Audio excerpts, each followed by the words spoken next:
Good afternoon, or a good early evening from here in Portugal, and in the UK, Gary. A Yeah, dark night, I think. I haven't seen you since the clocks went back, right? yeah, that's true. It's pitch black outside. Well, Uh, occasionally lit by fireworks, as is customary on the 5th of November in the United yes, Kingdom.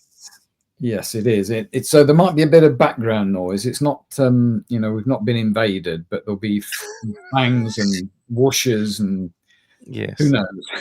right. It's And this here in weird Portugal, thing of, we commemorate the inability of 1600s rebels, Catholic rebels. They failed to blow up Parliament and King James.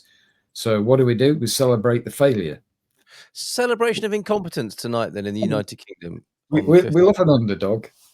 It's a long running celebration as well, isn't it? It is. I can't remember 16. What is it? 30 or something like that.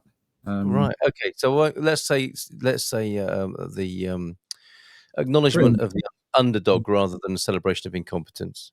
Yeah, yeah, I Yeah, think so. okay. But it's And still maybe it's just a little signal to politicians as well, right? That we still celebrate this. This is yeah, this is what could have happened.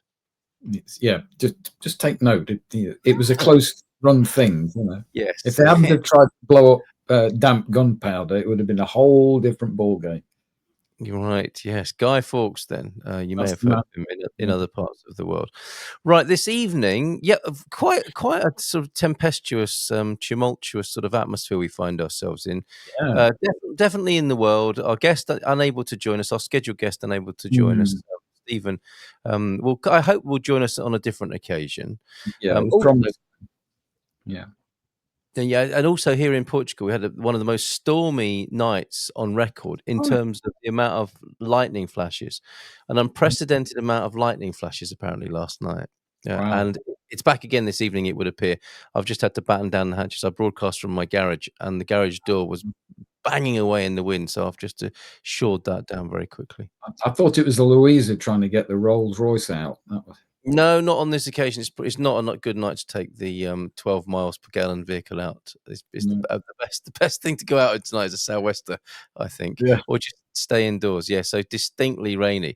I drove home just only like 20 minutes or so ago before the Mhm. show. I came along the Atlantic Road, and it was coming in sideways on the Atlantic Road. Quite scary. Oh, You know when yeah. you turn the music down so that you can drive safely? It was one of those situations. It Yeah. doesn't make any difference whatsoever, And but the that's wipers are going as fast as possible, and you still can't clear the there water. wasn't another level that I could go to that I actually needed, so, yeah, it was quite Mm. scary, but here we are in the warm, in the dry, and, a real trooper of a guest joining us at short notice. Well, Oh, 2 yeah. things tonight. We've got Anna joining us with a brilliant update. She joined us, Mm. what, a couple of months ago, I think, talking about her. Quite a long time ago. I think she was Was it longer episode than that? 5, Was maybe. it really? Right, okay, Mm. okay. Yeah. And she's got a bit of an update. I've sent her the link to join us, and she's Mm. going to, do that in just a moment and bring us a bit of an update on the great work she's been doing after the closure of the cafe that she was involved in, a community Mm. cafe.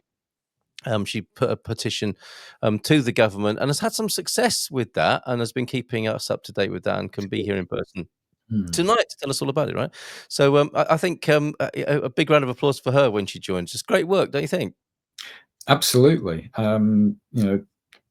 Most people who get disappointments, like the closure of this hub, which for people who didn't see our episode, it's a hub for people who are disabled, um, with learning disabilities, and suddenly the funding just disappeared. Yeah. They even managed to raise £30,000, and still it wasn't anywhere near enough. Mm, But she's mm. taken this whole thing via her MP, Member of Parliament, to Parliament, and it looks like may change government policy. How cool is that? How cool is that? Well Talk done, about Anna. people power. Yep, yep. So she didn't give up. Never underestimate the obstinacy of people with a purpose.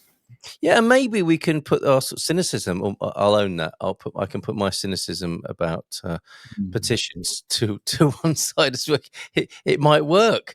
It Yeah, it's might a work for crapshoot, but ambitious. sometimes it does work. You just catch the right mood, or something is almost happening in politics, and it just needs a nudge, a justification, and I think that's what's happening. Whether it Yeah. becomes law, don't know, but there seems Well, to be a shift. And who knows, something else might happen, mightn't it, as somebody Yeah. recognizing her steadfastness and dedication to having something Yeah, happen. there might be a billionaire out there that thinks, "Well, this would be a good idea to Yeah, fund yeah, nationally." absolutely. You billionaires who Yes. tune into the Positive Echo show, and what I'm hoping to do in the second half of the show, obviously we'll conclude with your positive news pick of the day. Before Yeah. we get that, before after we've spoken to Anna, and before we go to our positive news pick of the day, courtesy of you, Gary, we talk about the Positive Echo here, and Mhm. the corollaries sort of metaphor, associated metaphor is the pebble in the pond, isn't it, and the ripples. Yeah. The echo, of course, is across the valley. If we dig deeper into all these metaphors, and I would like to have a look at the valley and the pond. We talk to people about the pebble that they're casting into the pond. We talk about their yodel of life that they're casting out Yeah. across the valley that will echo through eternity. And I think it might be useful from time to time to think about and have a look at what the value might look like. Because I mean, I'm doing it from the point of view of the work I do with the Good Morning Portugal Mm. endeavor and helping people move to Portugal.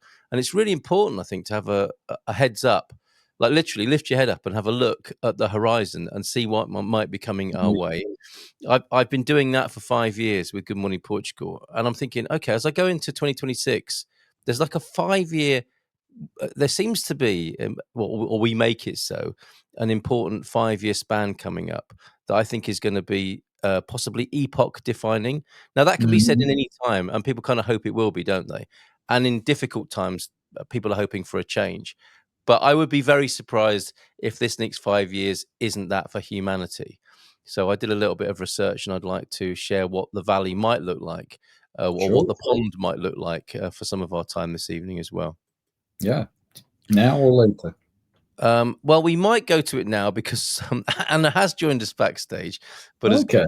but has got a sound issue, which is ironic. She's a keyboard player, musician, and DJ, and broadcaster, and it can get to But the she has the best but of she them. has stepped into the breach right at the last Yeah, minute, yeah, so to we'll be put fair, it on site. really short notice. Yeah, Yeah. absolutely. So, Anna, I think you can probably hear us. We can't hear you yet, Mm. so just take your time, Yeah. and Oh, we'll have a look at these sort of epoch-defining possibilities and the potential. The valley that the echo is going into, the pond that people are casting their pebbles into, which are the positive echoes and the ripples that we hope will be positive ones for humanity. So the question I asked, I used Grok for this, and as soon as I did, I was a bit sorry that I had because I was thinking, I can't help but think Grok research is a lot to do with Elon Musk's wish list. mhm. I don't know if you, what AI do you use? I have very occasionally used Chat GPT Yeah, for things like titles. My mind is really not attuned to catchy titles for things, yeah. so it comes up with suggestions, and some of them I feel it's not really me, but I've done it, and that's the limit. I won't let it write things for me. No, well, That's yeah, I don't do that. I let it come up with research and ideas as it yeah. as artificial intelligence, and we should perhaps not refer to it as one blob of something. But that's where we are, I think, at the moment. We are poised on the promise of this and the controversy and how it may well change our lives. But it's not the only thing that's on the horizon in the valley and the pond of the future. So that when I got the results back, and it's Mhm. 16 points well, the question was, because it's all about the prompts, isn't it? A list of things, geopolitical, technical, social, and economic, that are likely to affect humanity in the next 5 years. That's quite a good starting point, isn't it? It And is. it's here's a concise, high impact watch list in inverted commas for 2025 to 2030. Everything below is already in motion or has a greater than 60% chance of materially reshaping daily life markets or power maps within 60 months. Which, when you say 5 years as 60 months, it doesn't sound like a very long time, does it? And No. when I got the results back, I said, how much of this is made up? To which to which the answer was a snappy zero, full stop. Every single bullet is built from public database sources that already exist today, 5th of Okay, November 2025. fine. Here's the receipt trail so you can check for yourself. It's like Grok going to you and you suggesting me hallucinating. Right. Yeah. We'll have a very quick check to see if Anna's available. Anna, can you hear us backstage or front stage now? No. Okay. We'll come back to you. I will proceed then with my list here. 16 points. On the geopolitical front, Gary, tech wall, and a lot of these I don't understand. You might be able to help me understand them, or we'll just give them a pass Mm. if we don't understand them, and come back to some of the others. The U.S.-China tech wall becomes physical. Export control, the Entity List 2.0, and the CHIPS Act, Foundries Online, and Taiwan's foundry share drops from 92% to less than 50% of less than three. What are NMs? Nanometers, chips. The result that every phone, car, and missile needs a nationality check by 2028. So, does that mean like chips within chips? Do you think?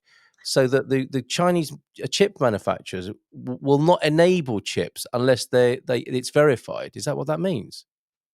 It sounds something like this thing around TikTok, for example. It's a great piece Oh, of software, but we can't trust it. We can't. yeah, This is what's being said in certain circles. We can't yeah, trust their cars. They might have something embedded yeah. in them. Yes. That's right. That's right. So Yeah, it's about having physical fingerprints yeah. that tell you where stuff comes from, so you can make a decision as well: do I buy it or not? And maybe it's a kind of digital ID thing that Chinese chips only work for Chinese approved activities. I Because think. they are very wary of anything that's going to, if you pardon the expression, chip away at their independence. Oh, very And good. Yes. uh, Okay. so it's kind of paranoia, mutual paranoia Yes, and that embedded means in, yeah. Well, that means that we will fall one side or the other of that wall, and we and won't have any choice, you and which I. well, chances are we'll be on the Anglo-American side, right, or the European-American side of that wall. Yeah. Okay, so that's the tech wall that becomes physical in the next 5 years. Then there's the post 26 Arctic rush. Russia and China open 7 new icebreaker fleets, and Mhm. NATO will respond to that. Northern Sea Route cuts Asia Europe shipping 40%. First commercial oil from the Arctic, Alaska by 2029. So that's a trade route of geopolitical significance, then, and cutting through the Arctic so Yeah, that the flow of oil to Russia and China can be less affected by the people who hold the power over that at the moment. That's a game changer, isn't it? it is. I mean, if you are energy independent, whether you want oil or not, but if you are energy independent, you have an advantage over a country that isn't Yeah, independent. yeah, And just because if the Arctic does melt more, there won't be a need for seven icebreaker fleets. You'll just push your ordinary pipelines or super tankers through. Um, unless there's a different kind of energy becoming available, because that's another thing that's on well, the horizon. But yeah, that, I mean yeah, that's kind of we've got the old valley with fossil fuels, to use your metaphor, yes, and the new valley, which is renewables, but they also come with issues. of course they do. So, I, as a slight sidebar, I think that this idea of renewable energy, wind farms, solar panels, solar farms, for example, I hadn't realized how much damage is made into the ground Mm, by a solar farm. yeah, There are copper cables, so I understand, and other structures that go 20 meters deep. yeah. So when they're decommissioned, they'll take all the panels off and everything on the surface, but all that metal is still in the soil. So Yes, it isn't as environmentally friendly as we like to think. So I'm not surprised to hear that. should we be building every new building and retrofitting every building with panels because we Yeah, can cover it huge makes amount. complete sense, doesn't it, to put the panels Yeah, on the what you could already call the eyesore or the you know, construction rather than covering the land with it. Yeah, it makes no and there are sense. some great examples of um, the area between roadways having solar panels, or solar panels on the tops of mega stores, Yeah, etc. absolutely. Yeah, yeah.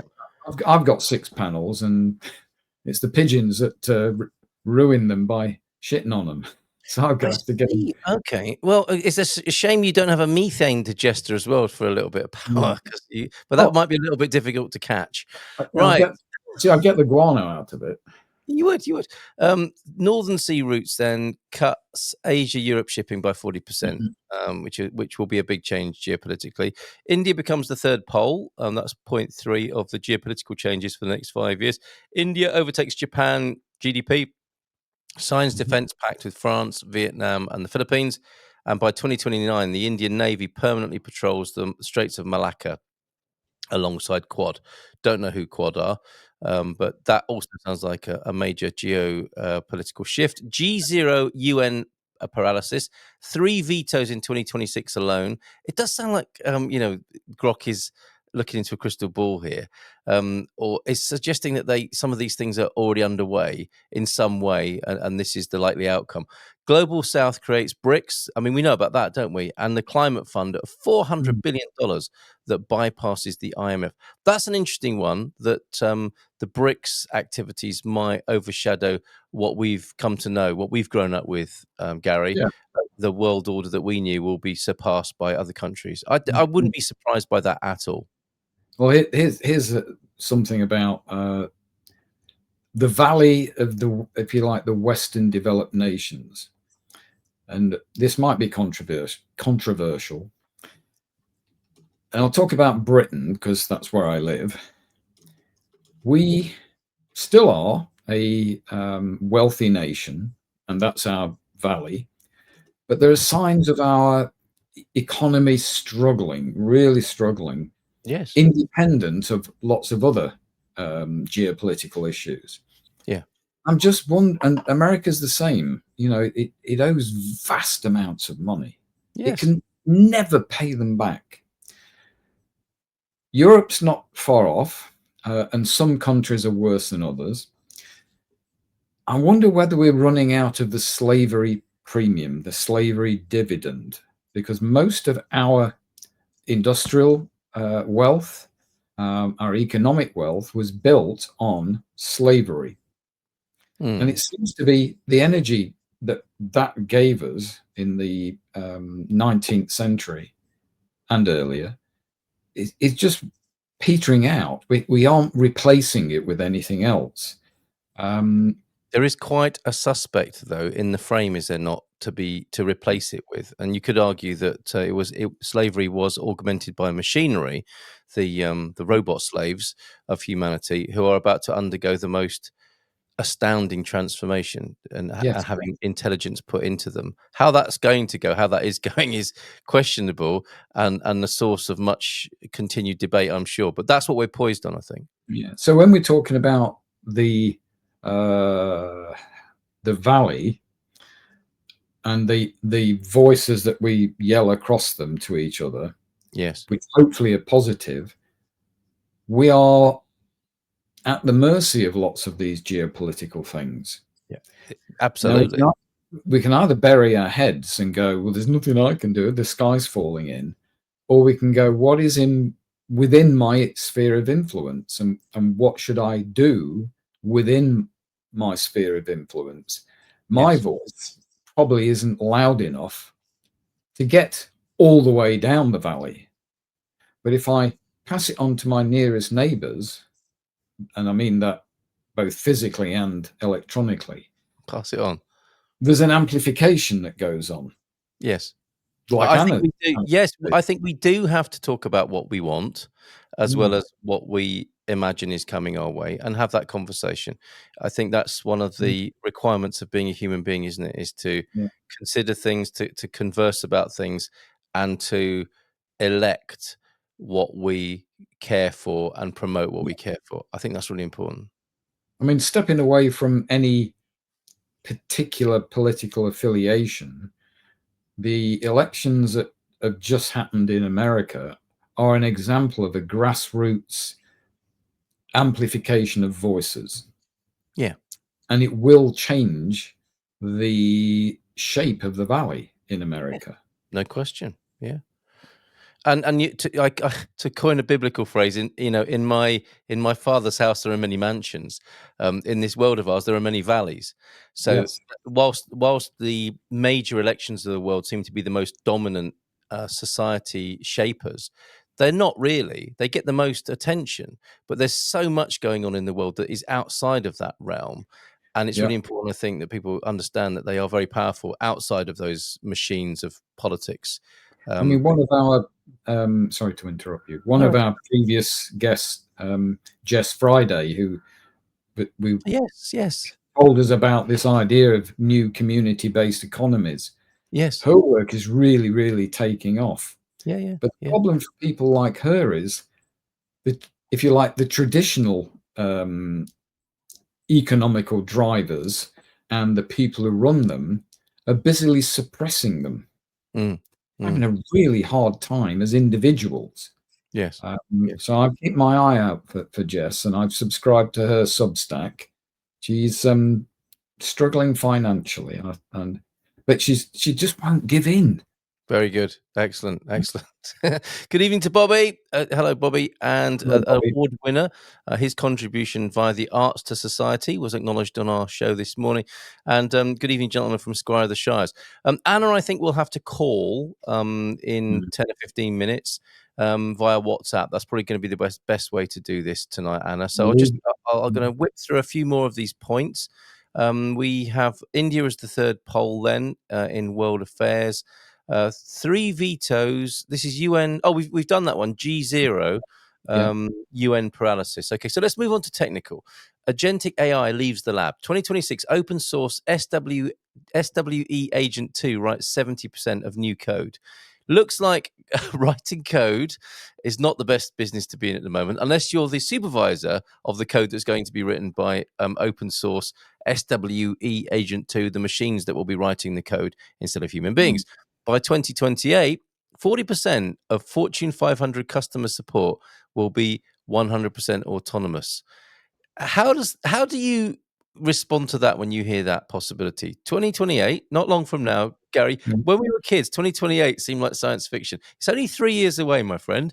40% of Fortune 500 customer support is thought to be 100% autonomous in 3 years' time. What sort of world will that be? What do you think of that? So it depends on, was that a really good job for a human being to do in the first place? Nope.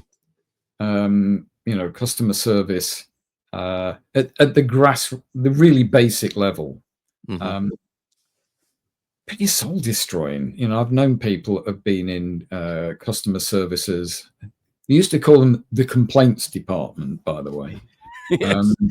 it Until it is. became so Oh, many complaints, it needed a new name. so I had a very good experience recently with the chatbot, AI chatbot on Substack. I had a very subtle issue that was nagging me like crazy. It solved it within 8 interactions, Mhm. completely solved it. And I went, whoa, this is interesting. Yes. If this gets better and better, I, I don't mind that I'm not talking to a human in that situation. My problem is solved. Yes. The quid pro quo is, what are all the humans doing that used to work in those jobs? Yes. And they don't get a say in it. Their voices are not amplified down the valley. They're just gone. Mm. So Mm. how do they then play a meaningful role in humanity after those kind of jobs disappear? Well, to be kind of pretty frank about it, Mhm. being in customer service wasn't that wasn't what we wanted for them in the first place, right? No. So you could argue that they are free, finally free of that, and that the application of AI could be that we create a world and society with it that doesn't need the really, I don't know, it just seems so prehistoric, doesn't it, to have people having really silly problems being Mm, dealt with by people who are driving to a telephone to speak to those people with problems, not solving their problems. Both people get upset, and no AI you'd think would be used to figure out the initial problem. Like somebody mhm. wants to use a service, so can we find out the best way for them to use that service, get the service, and pay for it? That would be the best application, wouldn't it? Rather than having the persistence of call centers run by robots. Yeah. I mean, it's not quite the same as people at checkouts, in shops. I Yeah. like people checkouts, but Yes. there are now whole chains of shops, and I won't name names. People know who they are in Britain, where it's all automated. Yes. And you swipe your barcode over a reader. And if you're really lucky, and you have a problem, the red light comes on, and somebody will come out from the back of the shop and maybe People help do you. it. I think people do that on purpose now. But anyway, that's the Yeah, world we're moving into, is more of that, I suspect. yeah, The battery iPhone moment, this is next one's being called, solid state cells, Toyota and QuantumScape will hit 600, what a WH watt hour per kilogram, I suppose, in yeah. 2027. That will make EVs cheaper than ICE cars in every segment by 2029. That will be a game changer, I think. Yeah.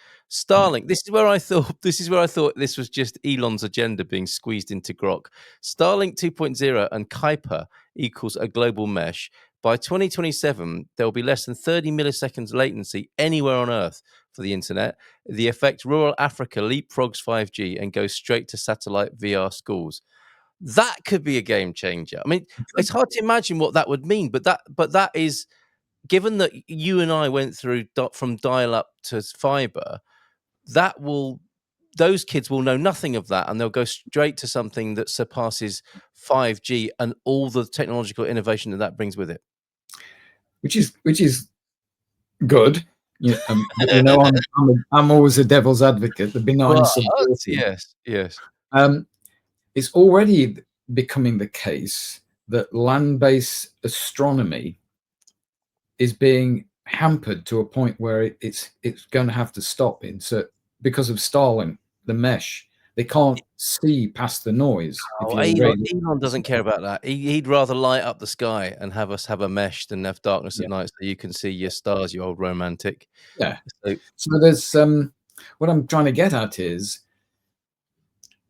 that new valley that's created by this. yes, Suddenly, the voice that used to yell across the valley again is stopped. yes. So I'm not saying it shouldn't happen. It's just the things that we thought were there forever suddenly are not going to be there forever, and there's almost a grieving process has to be. We don't have time for that, do we? With the Yeah, sort of pace of change we're talking about here, we barely have time to recover. So, but I get your point.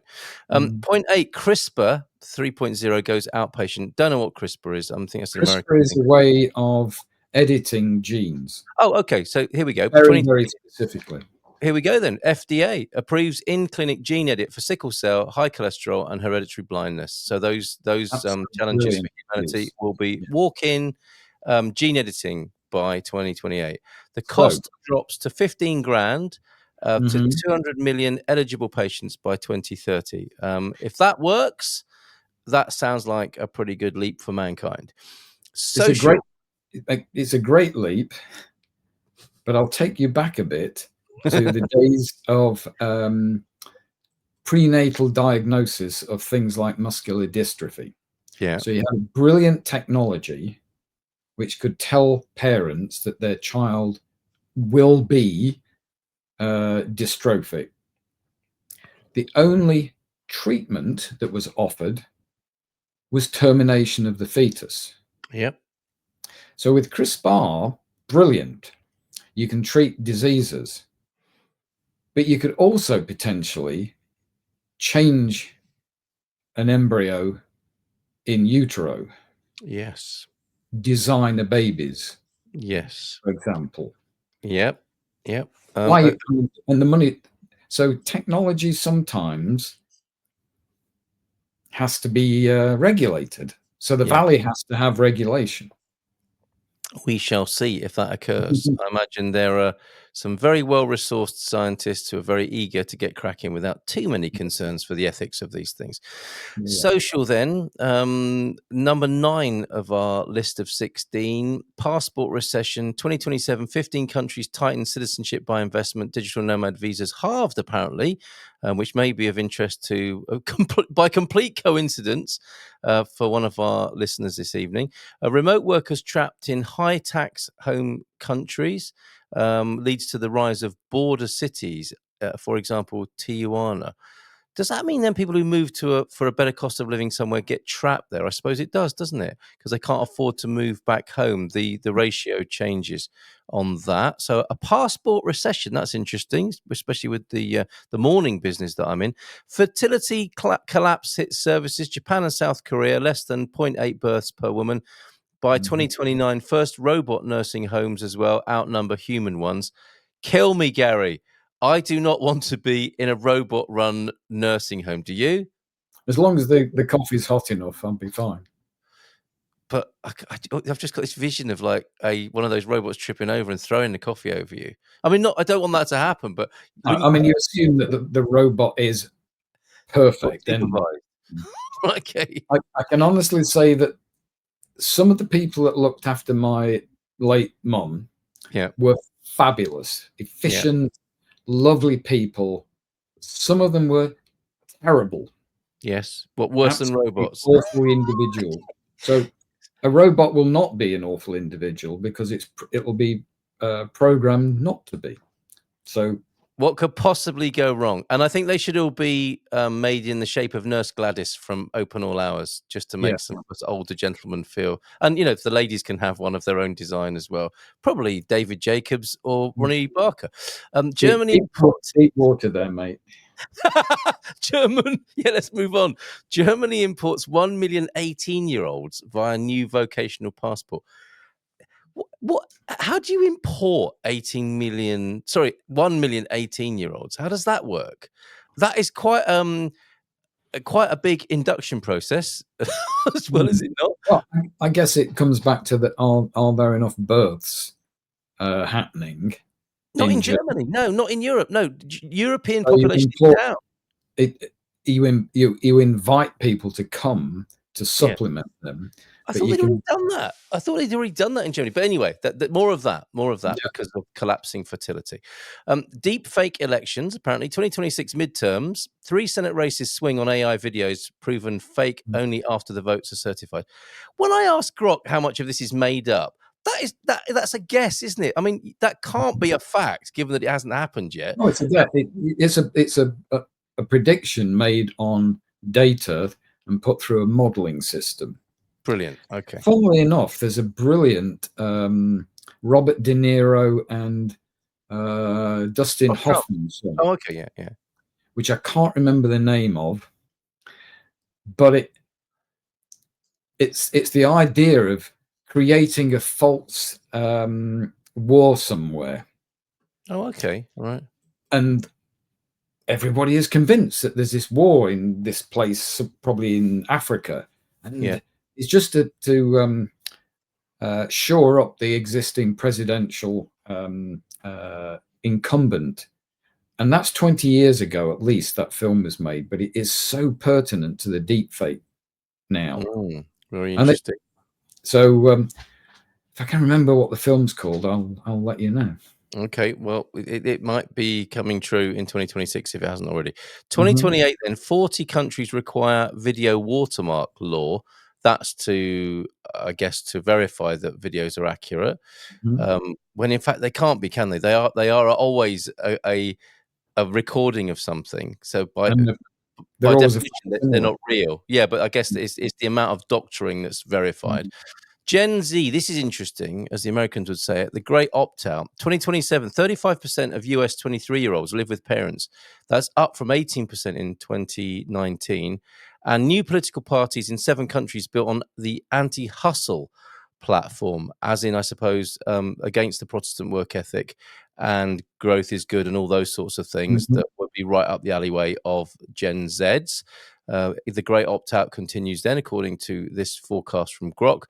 Economic, then these final 4 points before we go to Anna. Dollar weaponization backfires. 2026, Saudi and India settle 30% of oil in the Indian rupee slash digital rupee. 2029, US dollar share of global reserves falls to 47%, lowest since 1995. The AI capex bubble will happen, then a crash. 2025, 27, 1.8 trillion spent on GPU clusters, whatever they are. They sound like a really delicious breakfast, but I suspect Yeah. they're not. Past the GPU. GPU clusters, Gary. 2028, 40% overcapacity leads to Nvidia share price dropping 65%, triggering a mini recession. That's forecast for 2028. I mean, there have been people on YouTube forecasting a recession since Mm. 5 years ago, and they're still like any minute now, any minute now, any minute now. But you can see what they're saying. It's a But that's North Sea bubble kind of thing. I did yeah, see in the news that Nvidia, the market cap is bigger than all but 4 countries. right. That's bizarre, isn't it? One company Yes. is worth more, and it's in a lot of the worth isn't related to actual revenue, but worth Yeah. more than every country except 4 their gross national product. Incredible, isn't it? Incredible times. I've just posted the summary to the chat if you want it. Just a couple more to go. Stranded middle class, real wages flat since 2022 over the next 5 years, whilst asset prices go up 60%. 2029, 22% of the OECD millennials own zero property. 1 in 5 owns Mhm. nothing and presumably may or may not be happy about it, to coin a phrase, leading to a new 15% wealth tax in 9 countries, is their guess there.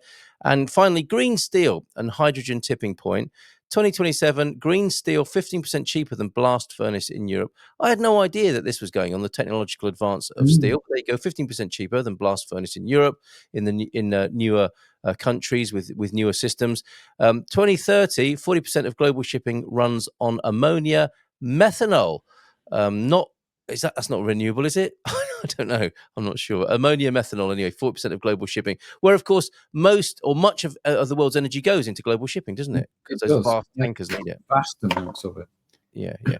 So there you go. That's our look at the valley and the pond, the context into which our guests share with us their positive echoes. Just a little bit of contextual information there, which may go up as well as down, as Mm. or from left to right, depending. But some things I'd never considered or thought about that Grok has brought to my attention. There, other AI platforms are available. Right. I think what we'll do, Anna, and if it's okay with you, Gary, should we give her a call and Yeah. see if she picks up on the phone here? So let me just search for you, Anna, in WhatsApp, and we'll give you a buzz and see if you can pick up this way. Let's see if this works. Okay, this is exciting, isn't it? It's like being on a quiz show Yes. from the 70s. Who's ringing the golden shot? Yeah. All right. Okay, we're adding you to the stage as well. Are you there, Anna? Hello. Hi. Hello. Hello.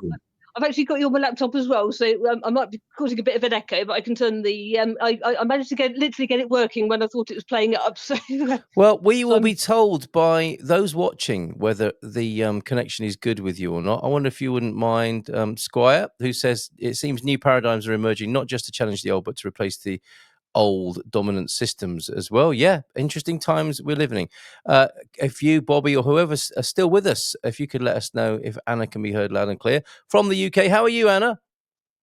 I'm very good, thank you. Yep, I've actually got you on my phone and laptop. So if you're hearing an echo, yes, I've literally got you on 2 screens, so I can And there's no um echo. switch to We've got whichever you. we've got good feedback, as in not feedback, but Confusing is I, that? I have. I can hear you twice. I've got you on computer and I've got you on phone as well. So I can hear you twice. Why don't you turn off the computer and just talk to us on the phone, and then it will come through more easily from your end as well, I think. Okay. All right. Yep. So we got to catch up with Anna, who was with us. Gary tells me in one of our early episodes, which is a few months ago now, talking about the situation with the cafe she used to work at. So if when you're ready, Anna, if you want to give us a little bit of that backstory, and then we'll go to the catch up and the good news that's happened subsequently. Yeah, sure. It was yes, way back in 2020. I think it was June or so. I was doing a work experience. It initially started as 8 weeks up at No Limits Community Cafe and Hub, which is just before the bus station for those in the Devon area. And for those not in the UK, I'm in the UK. But yes, I literally started doing 8 weeks, and it just continued as a ongoing work experience. Really, just doing coffee making and all the usual cafe tasks, and it was all going really well as I thought. Nothing really was going to happen out of the ordinary, and it wasn't until earlier this year that it all caught me out of the blue, because on the day after I'd had a morning shift, which was on a Tuesday. I was literally on my way to a music lesson and had a message saying, could I come, or an email saying, could I come in for an urgent meeting before my shift the next day? Which, after a bit of switching things around, I literally had a meeting with both my managers, and it turned out that there was a bit of I don't know if it was um, probably funding as such, but yes, due to sort of financial difficulties, the cafe was literally facing closure, and it all happened so fast, because literally as soon as I heard the news, I was requested to sort of keep it until it had gone live, which it did actually on BBC News under Access to Work, and then the following week was literally my last week at No Limits, and Thursday the 27th, I believe, was my last ever shift, and it closed on the 28th of March. So ever since then, yes, I've literally been at home, and the slight frustrating thing is with the Access to Work situation which has come up since, I can't really apply for work for at least a year, so I'm possibly going to have to wait till it resets, which is probably not till March. So you are very happy So to have that job, and you yeah. and many other people lost their opportunity to work and be part of a working community. There, approximately how many people were in that working community? I'm just trying to remember how many. I haven't got the website up in front of me, but yes, they did manage to get quite a few people into sort of paid employment, because that was one of the extras that they could do. So yes, people come in for work experience, and then quite a few of them sort of managed to get into paid employment afterwards. And yeah, I think it was at least half, or just over half of the people that came in, and there were job coaches there as well, who were there all the time helping, and the two managers as well. Yes, and it was literally sort of just in the nick of time, really, because in the last few weeks, as it turned out, I'd literally just managed to sort a CV out, and then it was almost like a few weeks or a couple of weeks later, it was doors closing, and yes, trying to keep it together on my last shift, I Can you think. So imagine? Must have been really hard. yeah, Yeah. But so it did yeah. shut. It shut, didn't it? But you weren't satisfied with that, and you decided to get involved with fighting the closure and writing to your local MP. Just a bit, yes, because I literally heard everyone was talking about writing to MPs. So yes, the one that I wrote to had already been in touch with my managers, so he already knew what was happening. And then, yes, earlier this year, I'm trying to remember the days now, I got to speak with Martin Wrigley, who's the MP for Newton Abbot, and just sort of literally was telling him about the experience, and it sort of prompted me to get a petition going, which I think has been up and running since 23rd of March, I think. And I can't quite believe how fast it's literally gone up. I sort of feel slightly self-conscious because I'm aware that originally the original cause is still its main title, which is Saving No Limits, which I wasn't able to do. And then because of No Limits closing, I decided, okay, I'll try it from a community spaces kind of angle. Mm-hmm. And at the moment it's over halfway through 700 signatures, and it's literally been going since March. So it's approaching about 750 signatures currently. So yes, I've literally just been checking every day. Very good, very good. Go on, Gary. So for those of you who are in the UK, please have a look for Anna's petition. If we can put the link up, or I can potentially put it in the description when it goes out on YouTube. But where are we now with the situation, Anna? Because I know it's been raised in the Houses of Parliament, but where would you say we are, and what comes next? Did you hear that from Gary? I couldn't hear anything this side, I'm afraid. Oh, okay. Sorry.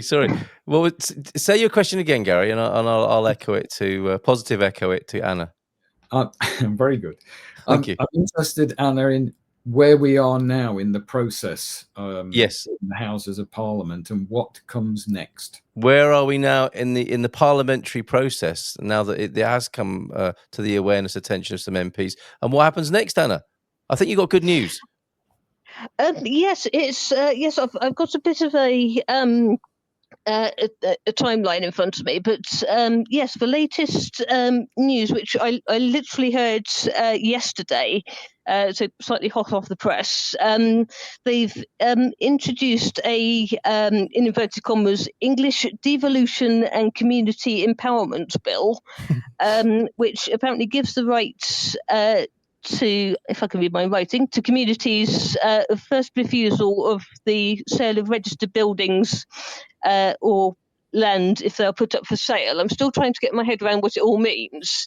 But it's from what I understand, I've hit a bit of a success with that one, and having not really done a petition before, it's sort of literally sort of skyrocketed so much. It's almost like a putting it in a fireworks night perspective, it's almost like I've set the fuse and it's exploded before I blinked. So good analogy. So, Gary, go on. What do you make of it?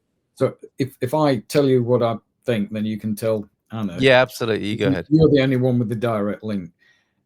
It sounds a bit like the situation where, let's say there's an artwork of national importance that a private individual is selling. Yes.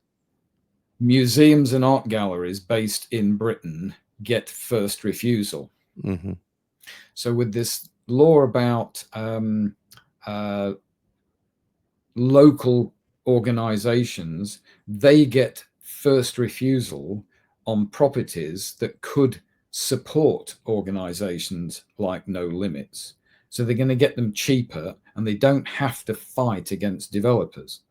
That's what I'm thinking. Yeah, what Gary's hearing, Anna, is this might put community projects on a more even, on a better playing field with developers who've just got the funds to come and buy things, which puts community projects obviously at a distinct disadvantage. They have to rely on charity and donations, but this might have a little bit of government muscle behind it to make space available for a project such as yours. Yeah.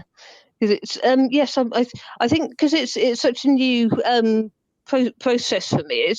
I don't know if it's just the whole knowing I've literally been in for so long. I've just had that sort of I really want to do something, and it's almost like one minute I've sort of gone from the I really don't know what to do. I've been sort of running around in circles, and I seem to remember the from a mentor's past experience. I think I know all about circles, so I've tried going in a straight line, and it's almost like suddenly I've been running when I thought I was walking, and it's almost like I've just suddenly come across this sort of inner power which I didn't really know was there. Cool. And half the time it sort of takes me forever to get started, and on this particular occasion I just can't stop. And I still don't know what the to use another word which I remember you used with me a few times. I'm still trying to work out what the main intention is at the moment, but I seem to be running with it and trying to sort of put the jigsaw together as I go, really. Well, whatever's happening or whatever you're doing, it seems to be working. So keep going. Pete's tuned in. He said, "Nice to hear you, Anna. Been ages since Lee and the gardening show. So an old friends meeting up online there, and great to hear about the project. What do you want to happen then, Anna, with this?"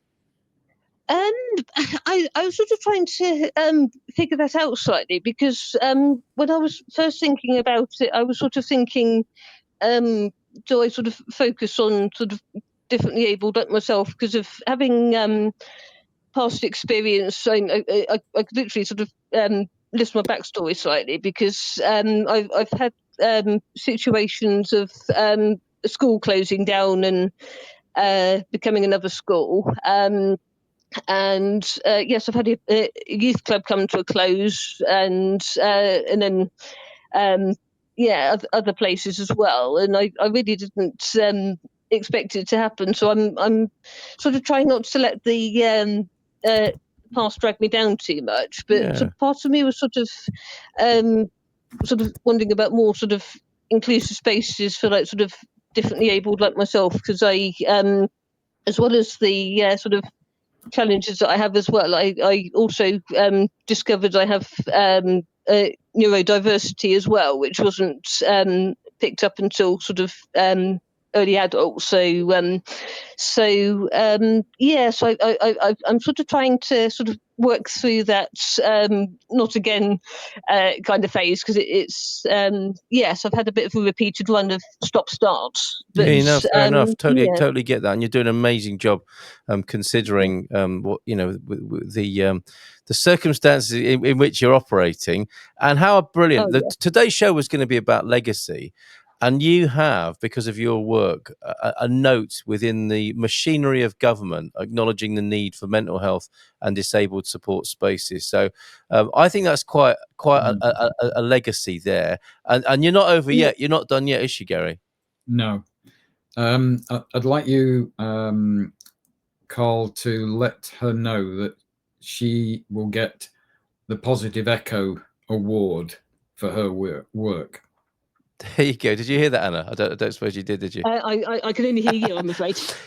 Gary has decided that you're going to get a Positive Echo Award for your work, which I thoroughly endorse, support, and think is a fabulous idea. So yes, there we go. You are the first recipient, in fact, of the Positive Echo Award. Thank you. So Gary, tell me more, and I'll relay that on to Anna. There'll be a certificate. I'll announce it on my Substack, the Positive Echo. Cool. It will go on to LinkedIn. You can let people know on your social media, and we'll make sure that a digital version with your name on it will be sent to Anna. There you go. A certificate is on its way, Anna. That will be up on Gary's Substack, all over LinkedIn, and you'll be able to share that to tell people, and so people can acknowledge the great work you've been doing. Oh, thank you. Not at all. Thank you for being part of the Positive Echo, the big echo, the collective echo. Thank you for your part in that, and the amazing work you've done. And from tonight, that amazing thing you said about you weren't quite sure what you were doing, what was working, what wasn't working, but something's working, and now you can't stop. That's Yeah.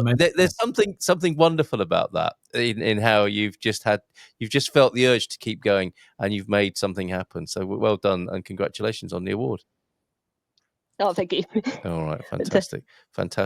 Right, that will be on its way to you, and such that you can share it, and we'll be able to say a bit more about that next time we're on as well, won't we, Gary? In 2 weeks' time. Thanks, Anna. A big round of applause for you. That's right. Thank you. There you go. And we'll speak to you again soon when you've got your next update on that, which I'm sure you will have invariably. No problem. All right, okay. Ciao for now, Anna. Thank you. All Bye. right, thank you very much. Ciao, ciao. Bye for now. There she goes, Anna Todd in the UK, leaving us just a little bit of time. Sorry, you weren't maybe able to connect. It was a bit of a technological link too far to have her on WhatsApp and you on StreamYard and for you to hear each other. But that's fantastic, Gary. Brilliant beneficiary of the first Positive Echo Award. Yeah. Okay. So now we've got our in other news in the last few minutes. If you can find the link. I've got that. It's coming onto the screen now from the Grawny ad. Yeah, as we used to call it back in the day. When I pass a pile of fishing nets, I sees piles of money. I want to say in a Cornish piratical sort of way, a one-man recycling revolution on the Cornish coast. What's this about? So here's Ian Falconer, who is a professional fisherman, but he's also an incredibly curious guy. And he noticed that old nets that were no use anymore were just being dumped on the dock. And he also knew a lot of them were just being dumped in the sea, but he couldn't get at those. So he did his homework, and to cut a very long story short, he's invented a new way of recycling all these dead nets and turning them into initially into pellets, but the pellets are in a particular format that they can be made into all sorts of things like 3D filament, 3D printing filament, all kinds of things. So he's patented the way of doing it. Yeah. So you can see it's been made into glasses frames, everything you can think of. He wasn't satisfied with just doing this on a small scale. So he has designed and built with lots of other clever people, entire machines that will fit inside a shipping container and can go anywhere in the world and start doing the same thing. So here's a guy that, we would have labeled as, he's a fisherman. He can't be that bright necessarily. But once he was unleashed, this guy is changing the world. And it comes back to what you said about valleys. He's just dug his own valley. Yes, yeah. So what the message for me is, you might think you're going to start small, but if you just keep going and you bring the right people in and the right kind of investment, you can change the world. You might then have to pass it on to someone else as he gets bigger and bigger and bigger. But he's got some huge multinational corporates funding him. Yeah. That's just a guy. Proper win-win, isn't it? I just think the basic environmental moral case apparently hasn't helped, that people should clear up their nets. He's just found a way of commercializing and making it more efficient and exciting and commercial. And there you go. Launched a brilliant thing that used to be called Fishy Filaments, and it's now called Orca, with a capital O, a small r, a capital CA. Which must be a brilliant acronym of some sort, a meaningful acronym. Determined to find a solution to discarded plastic nets, Ian Faulkner found a way to convert them into filament for 3D printing for use in products from motorbikes to sunglasses. Well done, Ian Faulkner there on the beautiful Cornish coast. And yes, looking out to stormy seas, another positive echo. I'm shouting out to stormy seas and calming them a little bit, or polluted seas anyway, making the all of these surveys on a daily basis a more pleasant place to be, and earning something out as a result. There we go. I'm done. All right, cheers, Gary. Perfect timing. And we'll see you in a couple of weeks' time. Maybe Stephen will be able to reschedule, our legacy man. But He's desperate to come on, but it was a family thing. He just couldn't. no, fair enough. Fair enough. Totally understand. And we look forward to meeting with him. If not in 2 weeks' time, then on another occasion, because he'll be a great guest. All the best to you. Have a great evening. Have a great couple of weeks, and we'll see you. Bye. Take care. Bye.